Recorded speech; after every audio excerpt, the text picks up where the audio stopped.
Have you used illegal drugs? The government says a third of you have, and about 5% if you use them regularly. It's probably more, because how many people answer honestly when the government asks? So what do we do about this? America's approach has been to go to war. What's time? It's showtime! Police departments fight the war every day. Put your hands up! Lay down. Lay down. Police, search warrant! When we fight against drugs, we fight for the souls of our fellow Americans. Get down! Get down! There's pressure on police to do more. Pressure from the politicians or pressure from the community to do something about it. Jerry Oliver is Detroit's police chief. It puts policing in a position of being involved in tactics that are desperate. Police! What does he mean by desperate? Since the transactions are normally between a willing buyer and a willing seller, it causes the police to snoop, Out-of-state tag, 9-5. to sneak, to stoop, and to snare individuals sometimes in ways in which, even though I'm in the business and I know that it is legal, it's questionable. It's clear down there. You can send those decoys in. He may say it's questionable, but on this day, his officers are out on the street pretending to be dealers. Dozens of people drive up and ask to buy drugs. Then the cops radio ahead. 14, she's out now. You can come make your move. They tell uniformed officers, arrest the customer. What's the problem? You know what you did then, right? Nothing. I was attempting to buy some purchase of marijuana. That's all you had to say, ma'am. 50 police officers were involved in this sting, though most of those arrested were trying to buy less than $25 worth of pot. Okay. Even when they make a big seizure. The head of narcotics isn't convinced that they're making progress. Last year we had probably our largest cocaine seizure in history. However, it hasn't seemed to have an impact on drying up the amount of drugs that are actually coming into the city. Hasn't had an impact. That's the story all over America. In the past 10 years, arrests have gone up nearly 50%. But the number of users and the supply of drugs has stayed about the same. Bingo! Got it? Got some more? Are we making progress? Absolutely. Asa Hutchinson, President Bush's choice to run the DEA, the Drug Enforcement Administration, travels the world telling people we're winning the drug war.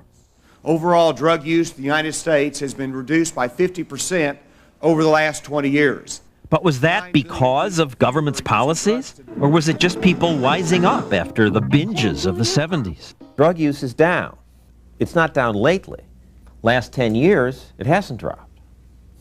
We have flatlined.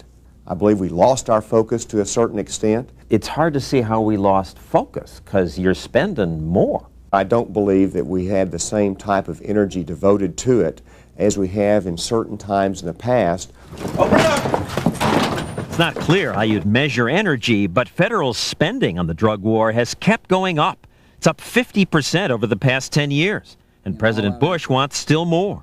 To reduce illegal drug use in America. And that's just the Washington money. Cities and states spend still more. Up to 3/4 of our budget somehow can be traced back to fighting this war on drugs. 3/4 of the budget. Yet the drugs are as available as ever. Didn't I just ask you if you had some heroin on you? I didn't even have that's in my pocket, man.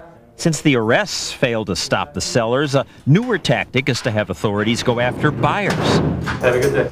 Here in Detroit, they're confiscating cars. This vehicle now belongs to the City of Detroit's Narcotics Bureau. This officer's car, now chasing down a drug buyer, was confiscated on a previous raid. They've taken so many cars, the police lot looks like a dealership. Can I take my truck home or no? No. It costs people $900 to get their car back. We're taking cars, we're taking property, we're taking houses. Taking them and selling them. They bust up the furniture just to get rid of it. They don't even save the TV sets. Too much trouble, say the police. We just want to clear out the house and sell it. Wonderful. Wonderful. They should take it. Most of the neighbors are thrilled. Good. Take the house. Take the one next to it. Take the furniture and take the owners to court.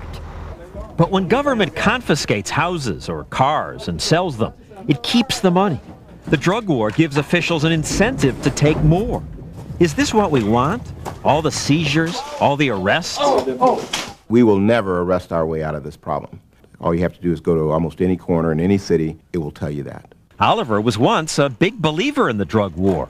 Not anymore. If we did not have this drug war going on, we could spend more time going after robbers and rapists and burglars and murderers. That's what we really should be geared up to do.